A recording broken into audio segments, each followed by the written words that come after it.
Secularism मजबूत हो, जमहूरियत मजबूत हो तो जम्मू कश्मीर मजबूत होगा। नेशनल कॉन्फ्रेंस एंटी नेशनल कैसे हो सकती है? नेशनल कॉन्फ्रेंस एंटी नेशनल है ही नहीं।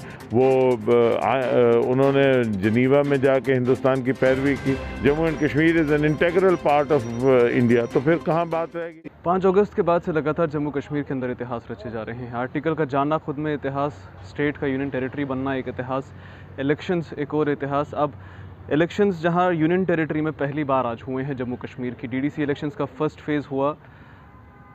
370 के बाद मैनिफेस्टो जो है नेशनल कॉन्फ्रेंस का और या फिर अलायंस का, वो 370 ही है। सबसे पहला सवाल पूछना चाहेंगे राणा जी से। सर, पहले तो आपका बहुत स्वागत है और सवाल ये है, 370 के बाद पहला इलेक्शन है, किस तरह से देखते हैं आज के दिन को? नेशनल कॉन्फ्रेंस ने हमेशा जम्मू कश्मीर में जमहूरियत को मजबूत करने के लिए अपना योगदान दिया है और हमेशा जमहूरियत को बुलंद रखने के लिए कुर्बानियाँ दी हैं और कई हमारे वर्कर जो हैं वो शहीद हुए हैं इस जमहूरियत को और भारत के इस झंडे को जम्मू कश्मीर में कायम रखने के लिए। आज भी नेशनल कॉन्फ्रेंस अपने मौके पर खड़ी है और हम जमहूरियत को मजबूत करने के लिए हर मुमकिन कोशिश करते रहे हैं, करते रहेंगे और जमहूरी कदरों पे चलकर हम जम्मू कश्मीर को मजबूत करेंगे। जम्मू कश्मीर के अंदर आज एक और इतिहास रचा गया। जहां यूनियन टेरिटरी के अंदर पहला इलेक्शन हुआ, वहीं रिफ्यूजीज़, वेस्टर्न पाकिस्तानी रिफ्यूजीज़ को आज हक मिला, अपने राइट्स का, वोट्स का हक मिला। उनके लिए क्या ख्याल है आपके दिमाग में, सही हुआ या नहीं हुआ? देखिए, वेस्ट पाकिस्तानी रिफ्यूजीज़ जो पुराना कानून था उसके तहत यहाँ पार्लियामेंट में वोट डाल सकते थे, असेंबली और पंचायत में नहीं डाल सकते थे, क्योंकि उस वक़्त जो स्टेट सब्जेक्ट लॉ महाराजा हरि सिंह जी का था, उसके चलते जो बाद में 35A के रूप में आया, वही लोग जो परमानेंट रेजिडेंट्स थे जम्मू कश्मीर के, वही वोट डालने का हक रखते थे और कानून के मुताबिक जो POGK के रिफ्यूजीज़ थे, पाकिस्तान ऑक्युपाइड जम्मू कश्मीर के रिफ्यूजीज़ थे, उनको ये हक हासिल था। वो पंचायत में भी डाल सकते थे, म्यूनसिपैलिटी में भी डाल सकते थे, असेंबली में भी डाल सकते थे और पार्लियामेंट। लेकिन वेस्ट पाकिस्तानी रिफ्यूजीज़ जो हैं वो सिर्फ पार्लियामेंट में वोट डाल सकते थे। आज कानून की तरमीम के बाद इनको भी मौका मिला। जमहूरियत का तकाजा है, जितने लोग उसमें पार्टिसिपेट करें वो बेहतर ही होता है और जमहूरी कदरें मजबूत हों, जमहूरियत मजबूत हो, सेकुलरिज्म मजबूत हो, जमहूरियत मजबूत हो तो जम्मू कश्मीर मजबूत होगा और देश मजबूत होगा। इसमें कोई नहीं है कि वोट किसने डाला किसने नहीं डाला, वो एक कानून था, उसके तहत वो नहीं डाल सकते थे। आज एक कानून है जिसके तहत डाल सकते हैं।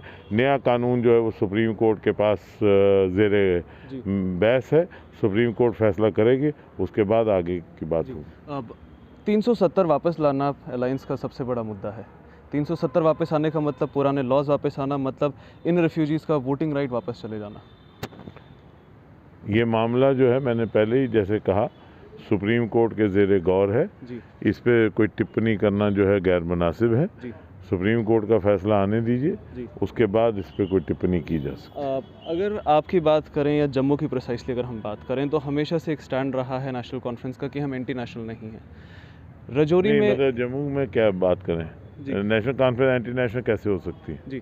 नहीं, आप मतलब कह रहे हैं कि जम्मू क्या नेशनल कॉन्फ्रेंस एंटी नेशनल है ही नहीं। नेशनल कॉन्फ्रेंस की बुनियाद 1947 में उस वक्त शेख अब्दुल्ला ने 2 नेशन थ्योरी को रिजेक्ट किया, जिन्हा को रिजेक्ट करके तो हिंदुस्तान के साथ इलाक़ किया और हिंदुस्तान का हिस्सा बने।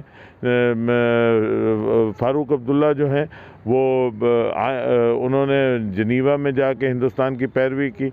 आइन जो है हमारा जम्मू कश्मीर का कॉन्स्टिट्यूशन था, उसका पहला शुरू का सेंटेंस है। देखिए ना, बात यह है कि एक प्रोपागेंडा चलता है और माफ़ी चाहता हूँ कि मीडिया वाले भी उस प्रोपागेंडा को आगे चलाते हैं बिना पढ़े हुए तथ्यों को। Constitution of Jammu and Kashmir में पॉइंट नंबर 4 है शायद, उसमें लिखा हुआ है Jammu and Kashmir is an integral part of India. तो फिर कहाँ बात रहेगी? ये एंटी नेशनल कहने से कैसे होगा? इनको पूछिए कौन है एंटी नेशनल, कैसे?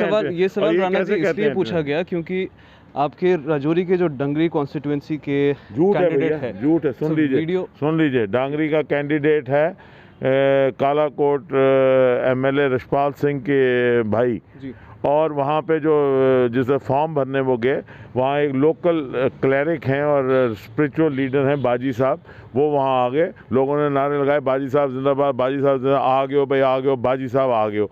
और उसको आपने बाजी साहब जिंदाबाद को नीचे लिख दिया, नहीं जी पाकिस्तान जिंदाबाद के नारे लगे, झूठ है। उस पर एफआईआर दर्ज हुई है, डिस्ट्रिक्ट मजिस्ट्रेट के पास वो किया है और हमने डिमांड की है कि एक्शन लिया जाए। कोई वहाँ आदमी में नाम नहीं लेना चाहता, गैर मुनासिब होगा, जिसने ये अपलोड किया, हमने कहा कि एक्शन लिया जाए और वेरीफाई की जाए। वो वहाँ नारे लग रहे हैं बाजी साहब जिंदाबाद, बाजी साहब जिंदाबाद, बाजी साहब जिंदाबाद, उसको बना दिया पाकिस्तान जिंदाबाद। इसका मतलब इनके जहन में खराबी है। ये एंटी नेशनल हैं जो आम लोगों को जो बाजी साहब जिंदाबाद के नारे लगा रहे हैं उनको ये, और वो जो सारी की सारी आबादी है कालाकोट की जो हमेशा से नेशनलिस्ट आबादी रही, उसको ये कर रहे हैं। ये उसको बदनाम करने की एक साजिश है। ये जम्मू कश्मीर के लोगों को बदनाम करने की एक साजिश है। जम्मू कश्मीर के लोग हमेशा हिंदुस्तान के साथ थे, हैं और रहेंगे। और ये बार बार ऐसे लांछन लगाना, बाजी साहब जिंदाबाद को इन्होंने पाकिस्तान जिंदाबाद, मैं कहता हूँ शर्म आनी चाहिए उन लोगों को जो ये समझते हैं हिंदुस्तान हमारा देश है, भारत हमारी धरती माता है और इसकी रक्षा के लिए हर आदमी खड़ा है, किसी भी पार्टी से हो। ये गलत बात है कि बाजी साहब जिंदाबाद को आप पाकिस्तान जिंदाबाद बना देंगे। और वो बाजी साहब के पास हिंदू भी जाते हैं, मुसलमान भी जाते हैं, वो सेकुलरिज्म की मिसाल हैं ये लोग, और आप उनको भी पाकिस्तान जिंदाबाद बना रहे हैं, ये बड़ी गलत बात है। एक शेर है निदा फाजली जी का कि कहते हैं कि हर इंसान में रहते हैं 10-20 आदमी, जिसको भी देखना बार बार देखना। क्या जम्मू कश्मीर की पॉलिटिक्स को डिफाइन करती है ये लाइन, या पॉलिटिशियंस? मुझे निदा फाजली साहब की ज़रूरत ही नहीं जी। जम्मू कश्मीर है ही निराला जी। इसमें हर भांत के हर किस्म के लोग हैं, लेकिन इसी गुलदस्ते की खूबसूरती है कि अलग अलग रंग के लोग, अलग अलग किस्म के लोग, अलग अलग ज़ुबान बोलने वाले लोग, अलग अलग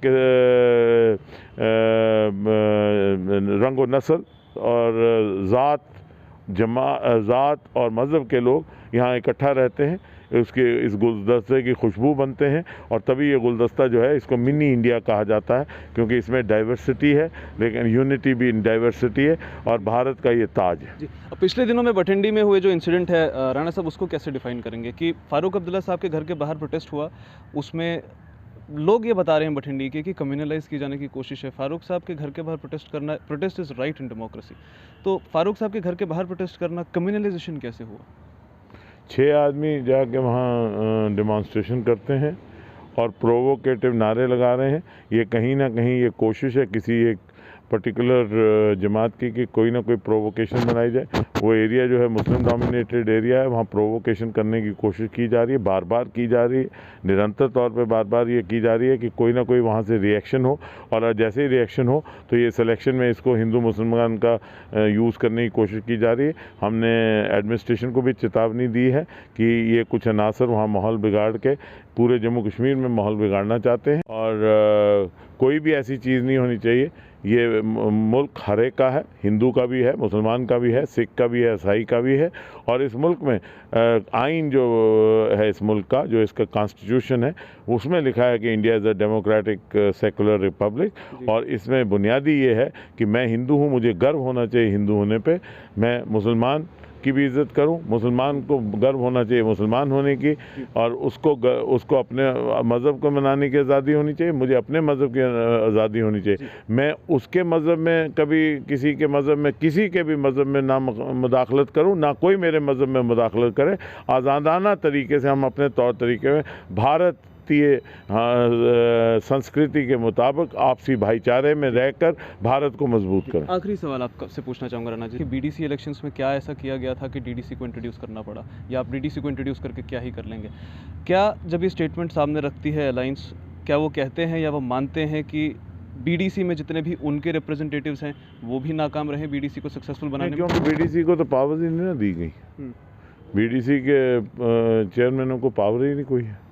वो बेचारे सिर्फ एक चेयरमैन है मेरे बीडीसी के, उनको किसी एक जर्नलिस्ट ने यहीं पे पूछा एक दिन कि आपके पास क्या पावर्स हैं। उनका मेरे पास ब्रिगेडियर से ज़्यादा मेरा कद है, डीसी के बराबर हूँ, मैं सेशन जज के बराबर हूँ प्रोटोकॉल में।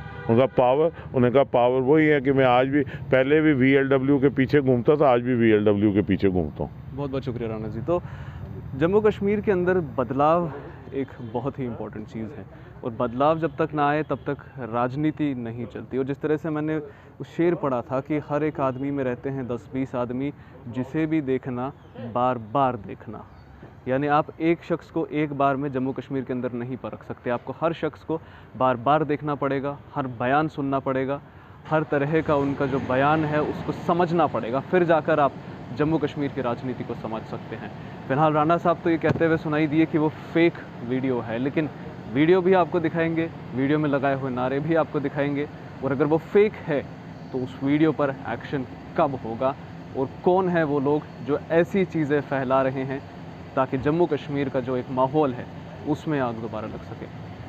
और भी अन्य अपडेट्स लेकर ज़रूर पहुंचेंगे आपके सामने। फ़िलहाल मुझे अमजद खान और कैमरामैन इमरान को दीजिए इजाज़त। बने रहिए हमारे साथ, देखते रहिए बाहु express, the voice of Jammu.